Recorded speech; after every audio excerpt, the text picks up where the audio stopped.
श्रीहरिध्यानस्तोत्र आदौ प्रेमवती वृषांगजननं सन्नेकतीर्थाटनं दुष्कर्मोपशमं च साधुशरणं सद्धर्मसंस्थापनं हिंसावर्जितभूरियज्ञकरणं मूर्तिप्रतिष्ठापनम् आर्यस्थापनमक्षराख्यगमनं सत्सङ्गसज्जीवनं स्नातं चन्दनचर्चितं निजजनैः पुष्पस्त्रजालं कृतं प्रातः सूर्यमयूखसेवितमुखं श्रीचन्द्रशालोपरि धृत्वा रोटकमेकपाणितलके पङ्क्त्यान्यहस्तेन तं पुञ्जानं प्रविलोक्य सेवकगणान् वन्दे सदा स्वामिनम्।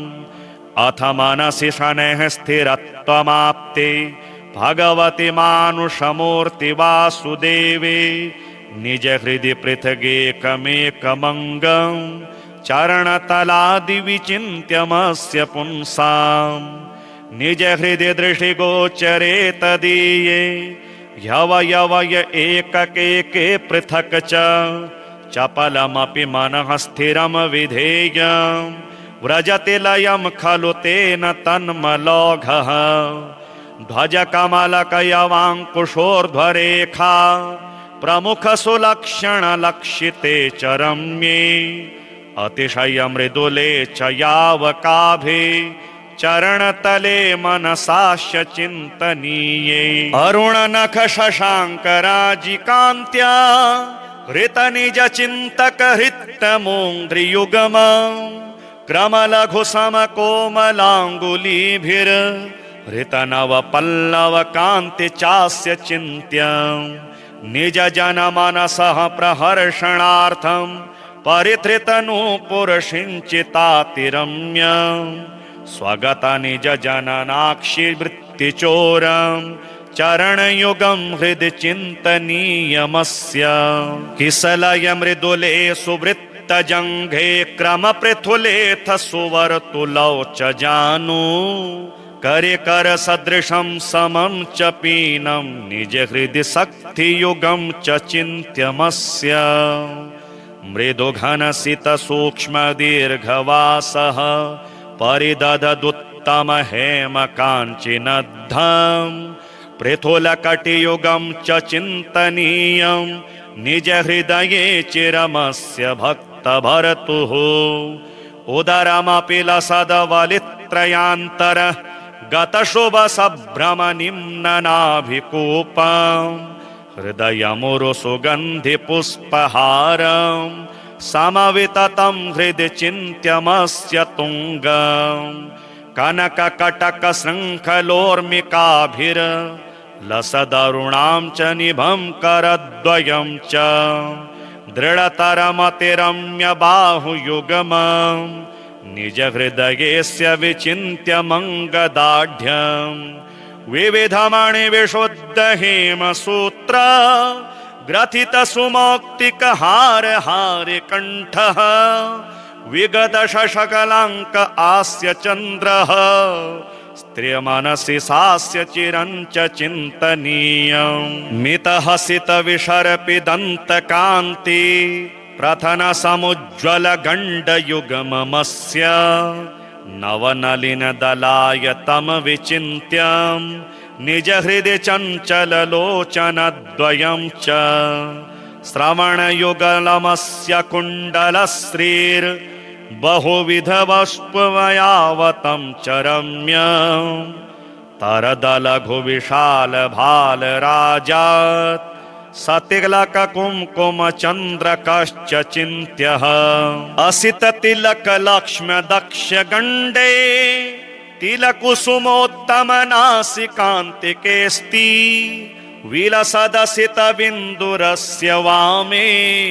श्रवणपुटे भवतीति चिन्तनीयः विविधकुसुमशेखरालिराजत पटमुकुटं च शिरोस्य चिन्तयित्वा वदनकमलमेव चिन्तकेन स्मितमधुरं चिरकालमस्य चिन्ता। श्रीविष्णुकवचस्तोत्र शान्ताकारं भुजगशयनं पद्मनाभं सुरेशं विश्वाधारं गगनसदृशं मेघवर्णं शुभांगं लक्ष्मीकान्तं कमलनयनं योगिभिर्ध्यानगम्यं वन्दे विष्णुं भवभयहरं सर्वलोकैकनाथं मेघश्यामं पीतकौशेयवासं श्रीवत्सांगं कौस्तुभोद्भासितांगं पुण्योपेतं पुण्डरीकायताक्षं विष्णुं वन्दे सर्वलोकैकनाथं शशंखचक्रं सकिरीटकुण्डलं सपीतवस्त्रं सरसीरुहेक्षणं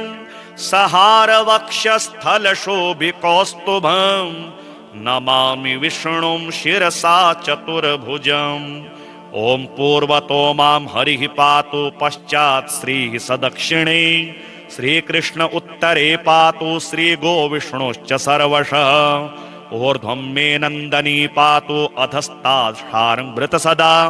पादौ पातु सरोजाङ्गी अङ्गे पातु जनार्दनः जानुनी मे जगन्नाथः ऊरो पातु त्रिविक्रमः गुह्यं पातु हृषीकेशः पृष्ठं पातु ममाव्ययः पातु नाभिं ममानन्तः कुक्षिं राक्षसमर्दनः दामोदरो मे हृदयं वक्ष्यः पातु नृकेसरी करौ मे कालियारातिः भुजौ भक्तार्तिभञ्जनः कण्ठं कालाम्बुदश्यामः स्कन्धौ मे कंसमर्दनः नारायणो मे व्यान्नासां कर्णौ मे च प्रभञ्जनः कपालं पातु वैकुण्ठः जिह्वां पातु दयानिधिः हास्यं दशास्य हन्ताव्यात् नेत्रे मे पद्मलोचनः भ्रुवौ मे पातु भूमा च ललाटं मे सदाच्युतः मुखं मे पातु गोविन्दः शिखां गरुडवाहनः मां शेषसागी सर्वेभ्यो व्याधिभ्यो भक्तवत्सलः पिशाचाग्निज्वरेभ्यो माम् आपद्भ्यो वतु माधवः सर्वेभ्यो दुरितेभ्यश्च पातु मां पुरुषोत्तमः। इदं श्रीविष्णुकवचं सर्वमङ्गलदायकं सर्वरोगप्रशमनं सर्वशत्रुविनाशनम् एवं जजाप यत्काले स्यात् परश्चाक्षरं परं त्रिसन्ध्यं यः पठेच्छुद्धः सर्वत्र विजयी भवेत्। श्रीनारायण स्तोत्र। नमो नमस्ते भगवज्जगद्गुरो नारायणा प्राकृत दिव्यमूर्ते अनंत कल्याण गुणाकरस्त्वं दासे मयि प्रीततरस्य दास्याः त्वं वासुदेवोऽसि जगन्निवासः क्षेमाय लोकस्य तपः करोसि योगेश्वरेषोपशमस्त आत्मा रामाधिपस्त्वं परहंस सद्गुरुः विभुर्षीणां वृषभोऽक्षरात्मा जीवेश्वराणां च नियामकोऽसि साक्षी महापुरुष आत्मतन्त्रः कालो भवद्यद भ्रुकुटेर्महाश्च सर्गादिलीला जगतां त्वमीश करोषि माया पुरुषात्मनेव तथाप्यकर्ता ननु निर्गुणोऽसि भूमा परब्रह्म परात्परश्च सत्यः स्वयं ज्योतिरतर्क्यशक्तिस्त्वं ब्रह्मभूतात्मविचिन्त्य मूर्तिः बृहद्व्रताचार्य महामुनीन्द्र कंदर्पदर्पा परहरा प्रताप तपस्विनां ये रिपवः प्रसिद्धाः क्रोधो रसो मत्सरलोभमुख्याः अप्याश्रमं तेऽपि कदापि वेष्टुं नेमं शमाह्येष तव प्रतापः। छन्दोमयो ज्ञानमयो मृताध्वा धर्मात्मको धर्म सर्गाभिपोष्टा उन्मूलिता धर्म सर्गो महात्मा त्वमव्ययश्चाक्षयो व्यक्तबन्धुः निर्दोषरूपस्य तवाखिलाः क्रिया भवन्ति वै निर्गुणा निर्गुणस्य धर्मार्थकामेप्सुभिरर्चनीयस्त्वमीश्वरो नाथ मुमुक्षुभिश्च त्वमकालमायायमसंसृतिभ्यो महाभयात् पातुक्मेकः समर्थः भक्तापराधाननवेक्ष्यमाणो महादयालुः किल भक्तवत्सलः धृतावतारस्य हि नाम मात्रं रूपं च वा यः स्मरेदन्तकाले सोऽपि प्रभो घोरमहागसङ्घात् सद्यो विमुक्तो दिवमाशु याति तं त्वां विहायात्र तु यो मनुष्यो देहे त्रिधातावपि दैहिकेषु जायात्मयज्ञातिधनेषु संजते समायया वञ्चित एव मूढः त्वद्भक्तियोग्यो नरदेह एव यम कामयन्तेऽपि च नाकसंस्थः त्वद्भक्तिहीनहं हि दिवोऽपि सौख्यमहं तु जाने नरकेण तुल्यं तपस्त्रिलोक्याः कुरुषे सुखाय तत्रापि ते भारतवासि पुंषु अनुग्रहो भूरितरो यदत्र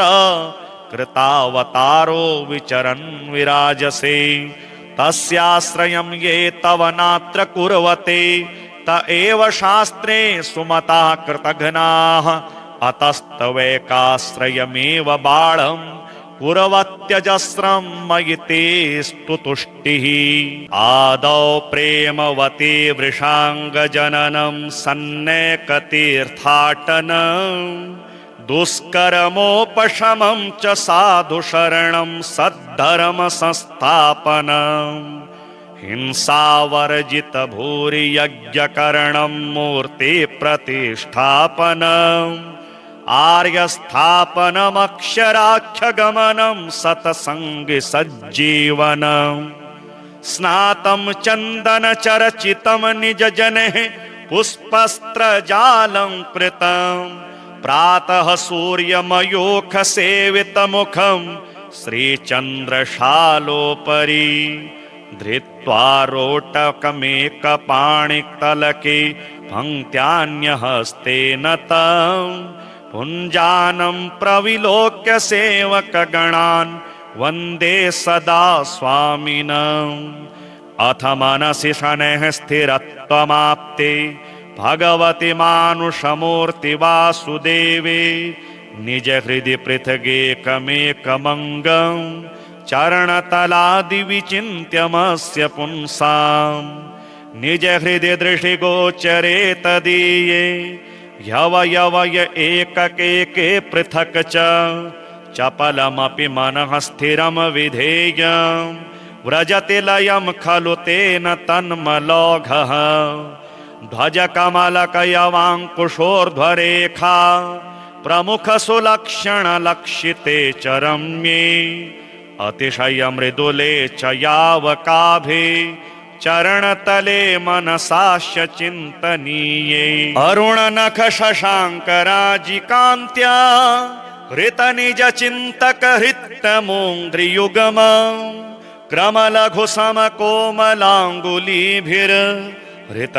क्रमलघुसमकोमलाङ्गुलीभिर्हृतनवपल्लवकान्ति चास्य चिन्त्यम्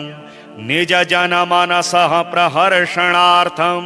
परिधृतनूपुरसिञ्चितातिरम्यम् स्वगत निज जननाक्षि वृत्तिचोरं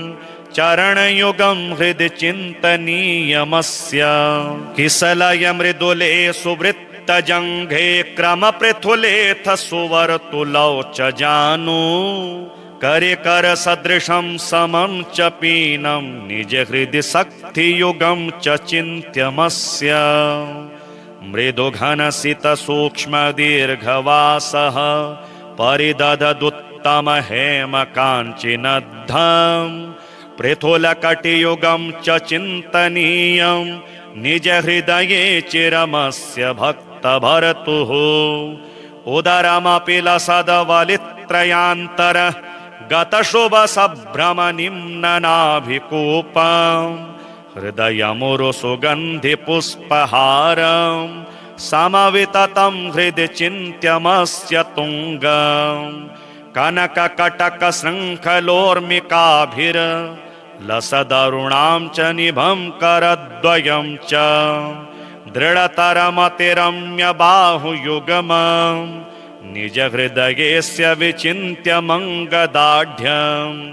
विविधमणिविशुद्धहेमसूत्र ग्रथितसुमौक्तिकहारहारिकण्ठः विगतशशकलाङ्क आस्य चन्द्रः स्त्रियमनसि सास्य चिरञ्च चिन्तनीयम् मितहसितविशर्पिदन्तकान्ति प्रथनसमुज्ज्वलगण्डयुगममस्य नवनलिनदलायतमविचिन्त्यम् निजहृदि चञ्चललोचनद्वयं च श्रवणयुगलमस्य कुण्डलश्रीर्बहुविधवस्पुवयावतं च रम्यम् तरदलघुविशालभालराजात् सतिलककुङ्कुमचन्द्रकश्च चिन्त्यः असिततिलकलक्ष्म्यदक्षगण्डे तिलकुसुमोत्तमनासिकान्तिकेऽस्ति विलसदसितबिन्दुरस्य वामे श्रवणपुटे भवतीति चिन्तनीयः विविधकुसुमशेखरालिराजत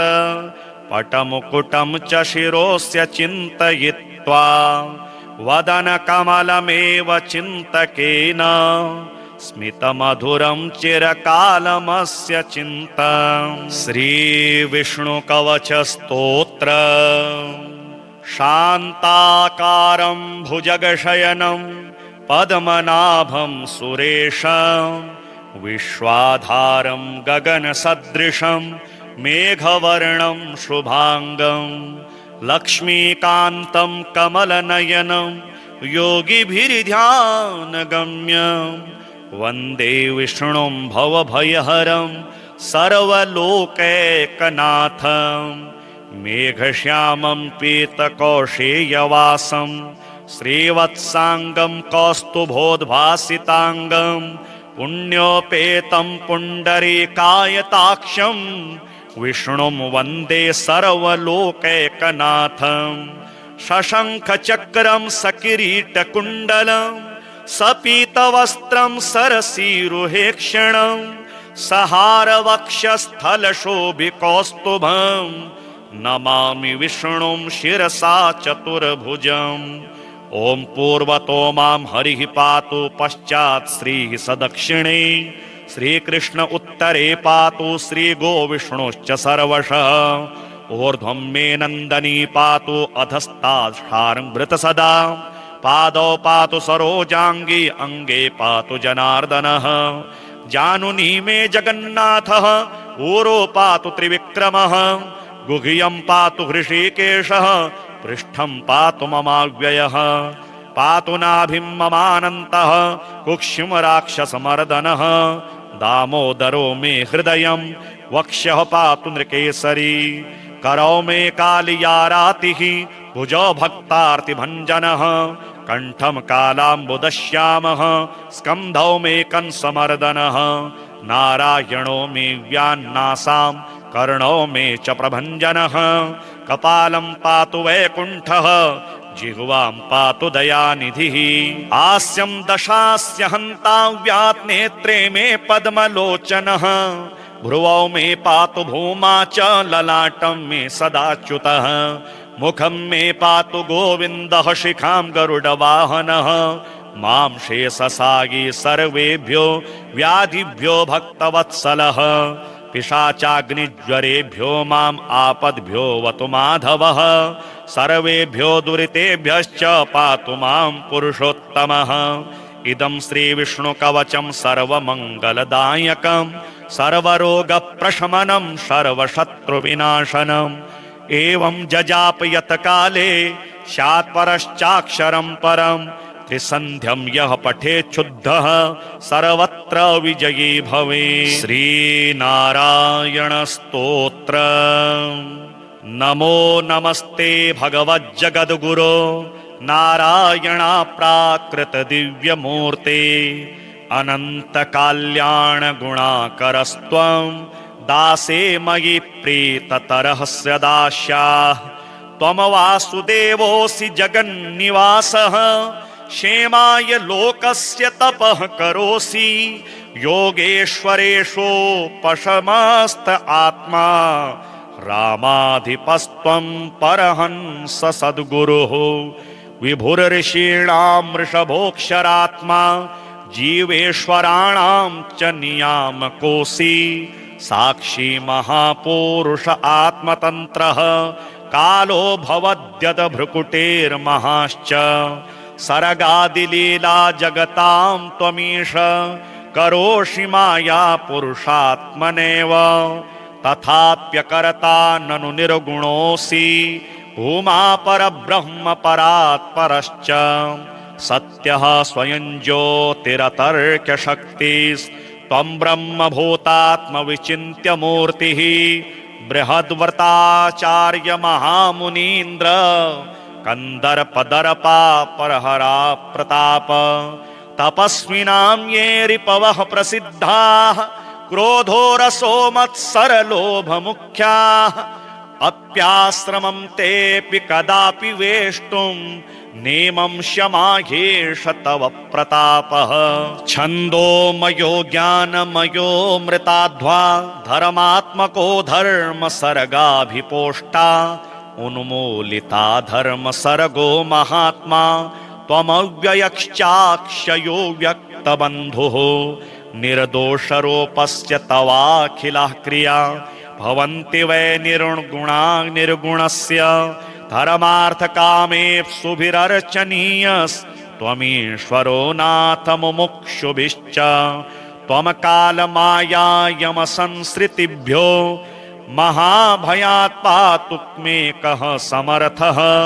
भक्तापराधाननवेक्ष्यमाणो महादयालुः किल भक्तवत्सलः धृतावतारस्य हि नाम मात्रं रूपं च वा यः स्मरेदन्तकाले सोऽपि प्रभो घोरमहागसङ्घात् सद्यो विमुक्तो दिवमाशु याति तं त्वां विहायात्र तु यो मनुष्यो देहे त्रिधातावपि दैहिकेषु जायात्मयज्ञातिधनेषु संजते समायया वञ्चित एव मूढः त्वद्भक्तियोग्यो नरदेह एव यम कामयन्तेऽपि च नाकसंस्थः त्वद्भक्तिहीनहं हि दिवोऽपि सौख्यमहं तु जाने नरकेण तुल्यं तपस्त्रिलोक्याः कुरुषे सुखाय तत्रापि ते भारतवासि पुंषु अनुग्रहो भूरितरो यदत्र कृतावतारो विचरन् विराजसे तस्याश्रयं ये तव नात्र कुर्वते त एव शास्त्रे सुमता कृतघ्नाः अतस्तवैकाश्रयमेव बाढं कुर्वत्यजस्रं मयि तेस्तु तुष्टिः आदौ प्रेमवती वृषाङ्गजननं सन्नेकतीर्थाटनं दुष्कर्मोपशमं च साधुशरणं सद्धर्म संस्थापनं हिंसावर्जित भूरि यज्ञकरणं मूर्ति प्रतिष्ठापनम् आर्यस्थापनमक्षराख्यगमनं सतसंगि सज्जीवनं स्नातं चन्दनचर्चितं निजजनैः पुष्पस्त्रजालं कृतं प्रातः सूर्यमयूखसेवितमुखं श्रीचन्द्रशालोपरि धृत्वा रोटकमेकपाणितलके पङ्क्त्यान्यहस्तेन तं पुञ्जानं प्रविलोक्य सेवकगणान् वन्दे सदा स्वामिनम् अथ मनसि शनैः स्थिरत्वमाप्ते भगवति मानुषमूर्ति वासुदेवे निज हृदि पृथगेकमेकमङ्गं चरणतलादिविचिन्त्यमस्य पुंसाम् निज हृदि दृष्टिगोचरे तदीये ह्यवयवय एककेके पृथक् च चपलमपि मनः स्थिरं विधेयम् व्रजति लयं खलु तेन तन्मलौघः ध्वजकमलकयवाङ्कुशोर्ध्वरेखा प्रमुखसुलक्षणलक्षिते च रम्ये अतिशयमृदुले च यावकाभे चरणतले मनसास्य चिन्तनीये अरुणनखशशाङ्कराजिकान्त्या हृतनिजचिन्तकहृत्तमोङ्घ्रियुगमम्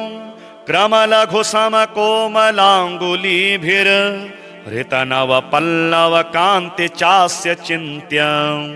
निजजनमनसः प्रहर्षणार्थं परिधृतनूपुरसिञ्चितातिरम्यम् स्वगतनिजजननाक्षिवृत्तिचोरं चरणयुगं हृदि चिन्तनीयमस्य किसलयमृदुले सुवृत्तजङ्घे क्रमपृथुलेऽथ सुवर्तुलौ च जानु करिकर सदृशं समं च पीनं निज हृदि शक्तियुगं च चिन्त्यमस्य मृदुघनसितसूक्ष्मदीर्घवासः परिदधदुत्तमहेमकाञ्चिनद्धम् पृथुलकटियुगं च चिन्तनीयं निज हृदये चिरमस्य भक्तभर्तुः उदरमपि लसदवलित्रयान्तर गतशुभसभ्रमनिम्ननाभिकूपम् हृदयमुरुसुगन्धिपुष्पहारं समविततं हृदि चिन्त्यमस्य तुङ्गम् कनककटकशृङ्खलोर्मिकाभिर्लसदरुणां च निभं करद्वयं च दृढतरमतिरम्यबाहुयुगमं निज हृदयेस्य विचिन्त्यमङ्गदाढ्यम् विविधमणिविशुद्धहेमसूत्र ग्रथितसुमौक्तिकहारहारिकण्ठः विगतशशकलाङ्क आस्य चन्द्रः स्त्रियमनसि सास्य चिरं च चिन्तनीयम् मितहसितविशर्पिदन्तकान्ति प्रथनसमुज्ज्वलगण्डयुगममस्य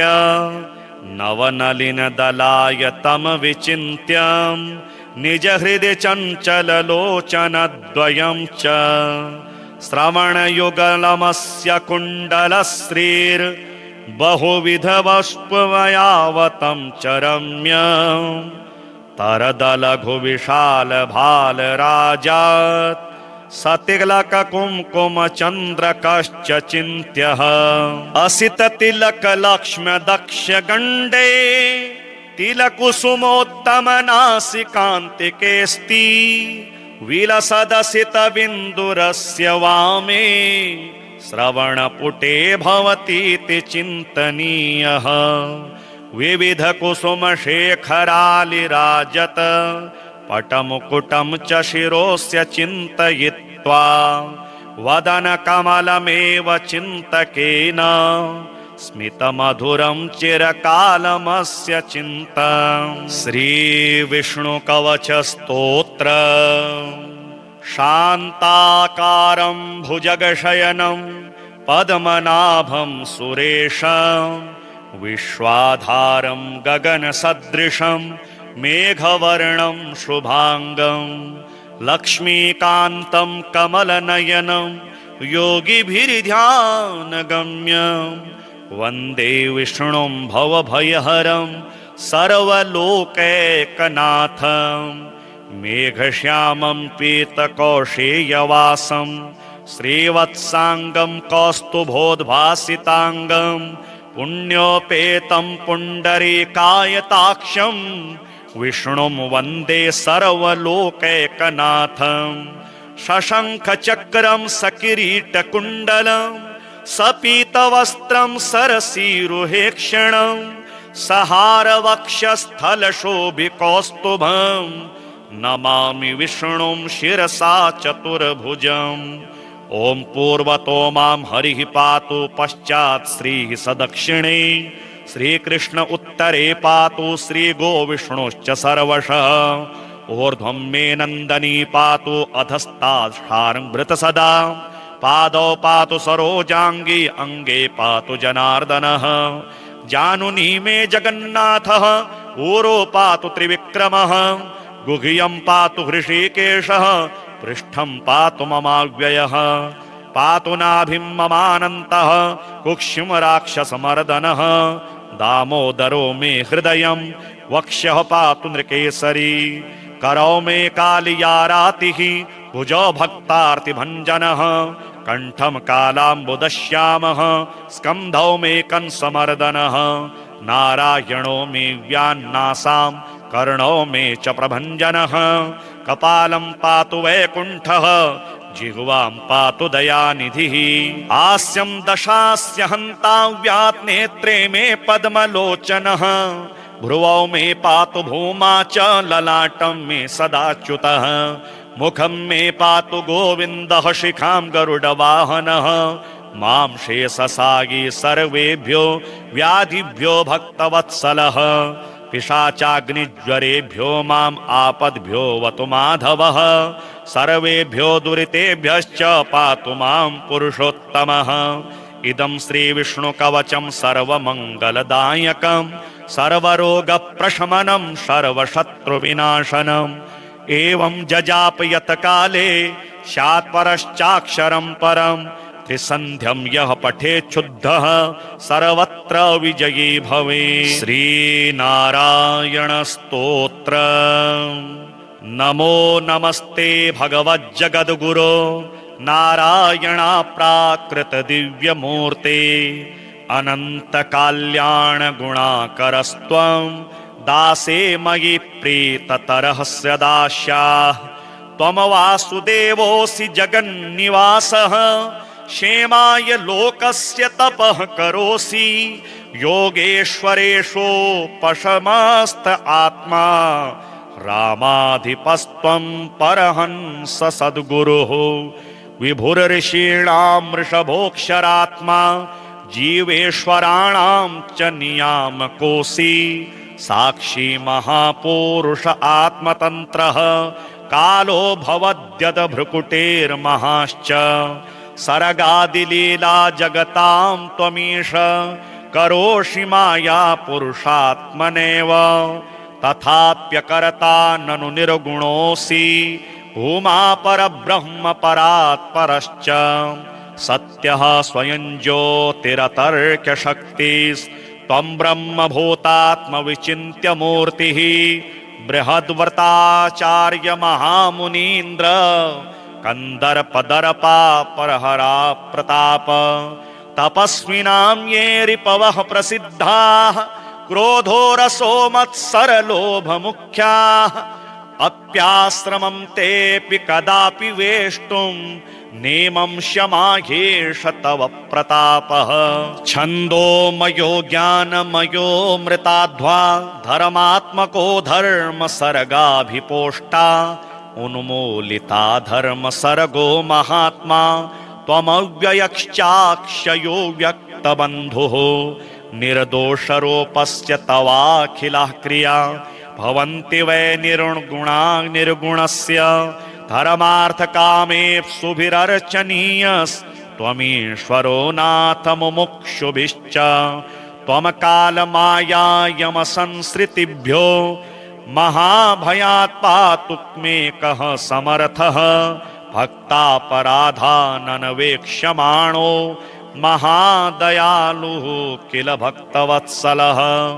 धृतावतारस्य हि नाम मात्रं, रूपं च वा यः स्मरेदन्तकाले। सोऽपि प्रभो घोरमहागसङ्घात्, सद्यो विमुक्तो दिवमाशु याति। तं त्वां विहायात्र तु यो मनुष्यो, देहे त्रिधातावपि दैहिकेषु। जायात्मयज्ञातिधनेषु संजते, समायया वञ्चित एव मूढः।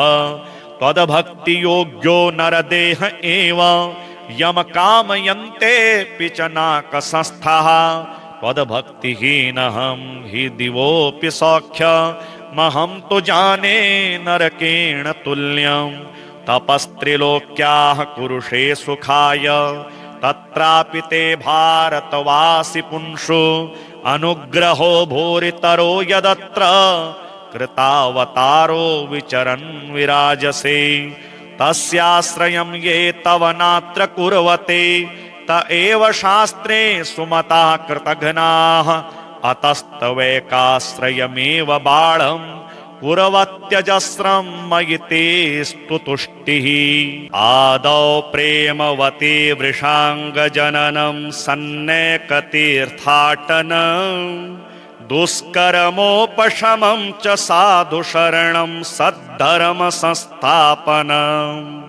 हिंसावर्जितभूरियज्ञकरणं मूर्तिप्रतिष्ठापनम् आर्यस्थापनमक्षराख्यगमनं सत्सङ्गसज्जीवनम् स्नातं चन्दनचर्चितं निजजनैः पुष्पस्त्रजालं कृतं प्रातः सूर्यमयूखसेवितमुखं श्रीचन्द्रशालोपरि धृत्वा रोटकमेकपाणितलके पङ्क्त्यान्यहस्तेन तं पुञ्जानं प्रविलोक्य सेवकगणान् वन्दे सदा स्वामिनम् अथ मनसि शनैः स्थिरत्वमाप्ते भगवति मानुषमूर्ति वासुदेवे निज हृदि पृथगेकमेकमङ्गं चरणतलादिविचिन्त्यमस्य पुंसाम् निज हृदि दृष्टिगोचरे तदीये ह्यवयवय एककेके पृथक् च चपलमपि मनः स्थिरं विधेयम् व्रजति लयं खलु तेन तन्मलौघः ध्वजकमलकयवाङ्कुशोर्ध्वरेखा प्रमुखसुलक्षणलक्षिते च रम्ये अतिशयमृदुले च यावकाभे चरणतले मनसास्य चिन्तनीये अरुणनखशशाङ्कराजिकान्त्या हृतनिजचिन्तकहृत्तमोङ्घ्रियुगम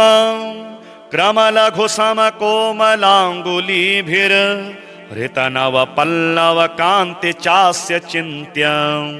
निजजनमनसः प्रहर्षणार्थं परिधृतनूपुरसिञ्चितातिरम्यम् स्वगतनिजजननाक्षिवृत्तिचोरं चरणयुगं हृदि चिन्तनीयमस्य किसलय मृदुले सुवृत्तजङ्घे क्रमपृथुलेथ सुवर्तुलौ च जानु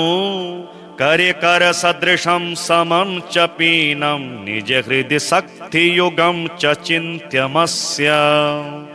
मृदुघनसितसूक्ष्मदीर्घवासः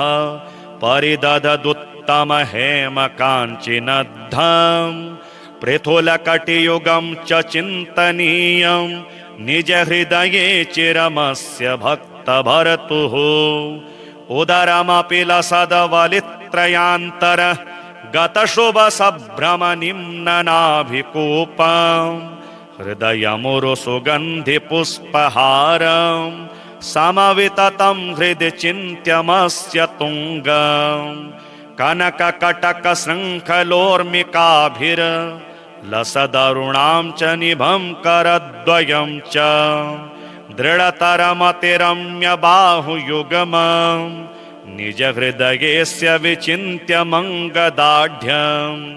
विविधमणिविशुद्धहेमसूत्र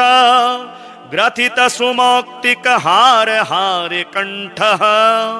विगतशशकलाङ्क आस्य चन्द्रः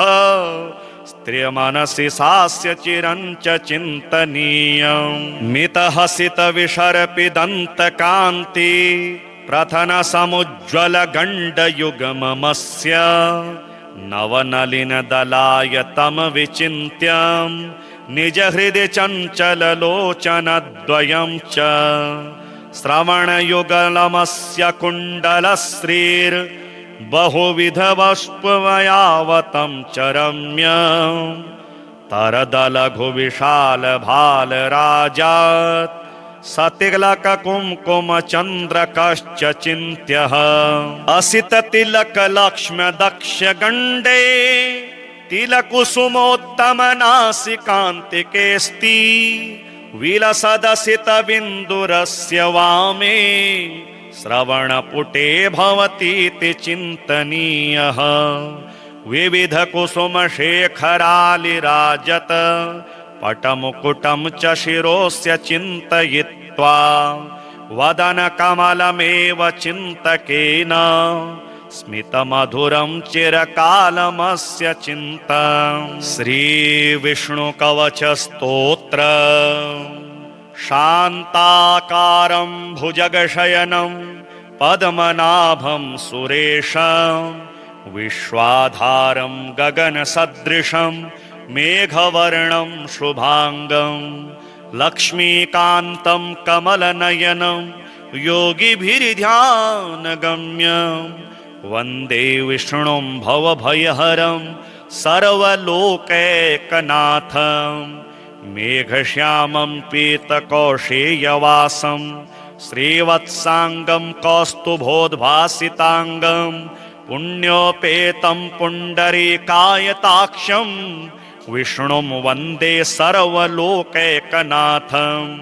शशङ्खचक्रं सकिरीटकुण्डलं सपीतवस्त्रं सरसीरुहेक्षणं सहारवक्षस्थलशोभिकौस्तुभं नमामि विष्णुं शिरसा चतुर्भुजम् ॐ पूर्वतो मां हरिः पातु पश्चात् श्रीः सदक्षिणे श्रीकृष्ण उत्तरे पातु श्रीगोविष्णुश्च सर्वशः ऊर्ध्वं मे नन्दनी पातु अधस्तात् सदा पादौ पातु सरोजाङ्गी अङ्गे पातु जनार्दनः जानुनी मे जगन्नाथः ऊरो पातु त्रिविक्रमः गुह्यं पातु हृषीकेशः पृष्ठं पातु ममाव्ययः पातु नाभिं ममानन्तः कुक्षिं राक्षसमर्दनः दामोदरो मे हृदयं वक्ष्यः पातु नृकेसरी करौ मे कालियारातिः भुजौ भक्तार्तिभञ्जनः कण्ठं कालाम्बुदश्यामः स्कन्धौ मे कंसमर्दनः नारायणो मे व्यान्नासां कर्णौ मे च प्रभञ्जनः कपालं पातु वैकुण्ठः जिह्वां पातु दयानिधिः हास्यं दशास्य हन्ताव्यात् नेत्रे मे पद्मलोचनः भ्रुवौ मे पातु भूमा च ललाटं मे सदाच्युतः मुखं मे पातु गोविन्दः शिखां गरुडवाहनः मां शेषसागी सर्वेभ्यो व्याधिभ्यो भक्तवत्सलः पिशाचाग्निज्वरेभ्यो माम् आपद्भ्यो वतु माधवः सर्वेभ्यो दुरितेभ्यश्च पातु मां पुरुषोत्तमः इदं श्रीविष्णुकवचं सर्वमङ्गलदायकं सर्वरोगप्रशमनं सर्वशत्रुविनाशनम् एवं जजापयत काले स्यात् परश्चाक्षरं परं त्रिसन्ध्यं यः पठेच्छुद्धः सर्वत्र विजयी भवेत्। श्रीनारायण स्तोत्र। नमो नमस्ते भगवज्जगद्गुरो नारायणा प्राकृत दिव्यमूर्ते अनंत कल्याण गुणाकरस्त्वं दासे मयि प्रीततरस्य दास्याः त्वं वासुदेवोऽसि जगन्निवासः क्षेमाय लोकस्य तपः करोसि योगेश्वरेषोपशमस्त आत्मा रामाधिपस्त्वं परहंस सद्गुरुः विभुर्षीणां वृषभोऽक्षरात्मा जीवेश्वराणां च नियामकोऽसि साक्षी महापुरुष आत्मतन्त्रः कालो भवद्यद्भ्रुकुटेर्महाश्च सर्गादिलीला जगतां त्वमीश करोषि माया पुरुषात्मनेव तथाप्यकर्ता ननु निर्गुणोऽसि भूमा परब्रह्म परात्परश्च सत्यः स्वयं ज्योतिरतर्क्यशक्तिस्त्वं ब्रह्मभूतात्मविचिन्त्य मूर्तिः बृहद्व्रताचार्य महामुनीन्द्र कंदर्पदर्पापरहरा प्रताप तपस्विनां ये रिपवः प्रसिद्धाः क्रोधो रसो मत्सरलोभमुख्याः अप्याश्रमं तेऽपि कदापि वेष्टुं नेमं शमाह्येष तव प्रतापः छन्दोमयो ज्ञानमयो मृताध्वा धर्मात्मको धर्म सर्गाभिपोष्टा उन्मूलिता धर्म सर्गो महात्मा त्वमव्ययश्चाक्षयो व्यक्तबन्धुः निर्दोषरूपस्य तवाखिलाः क्रिया भवन्ति वै निर्गुणा निर्गुणस्य धर्मार्थकामेप्सुभिरर्चनीयस्त्वमीश्वरो नाथ मुमुक्षुभिश्च त्वमकालमायायमसंसृतिभ्यो महाभयात् पातुक्मेकः समर्थः भक्तापराधाननवेक्ष्यमाणो महादयालुः किल भक्तवत्सलः धृतावतारस्य हि नाम मात्रं रूपं च वा यः स्मरेदन्तकाले सोऽपि प्रभो घोरमहागसङ्घात् सद्यो विमुक्तो दिवमाशु याति तम त्वां विहायात्र तु यो मनुष्यो देहे त्रिधातावपि दैहिकेषु जायात्मयज्ञातिधनेषु संजते समायया वञ्चित एव मूढः त्वद्भक्तियोग्यो नरदेह एव यम कामयन्तेऽपि च नाकसंस्थः त्वद्भक्तिहीनहं हि दिवोऽपि सौख्यमहं तु जाने नरकेण तुल्यं तपस्त्रिलोक्याः कुरुषे सुखाय तत्रापि ते भारतवासि पुंषु अनुग्रहो भूरितरो यदत्र कृतावतारो विचरन् विराजसे तस्याश्रयं ये तव नात्र कुर्वते त एव शास्त्रे सुमता कृतघ्नाः अतस्तवैकाश्रयमेव बाळं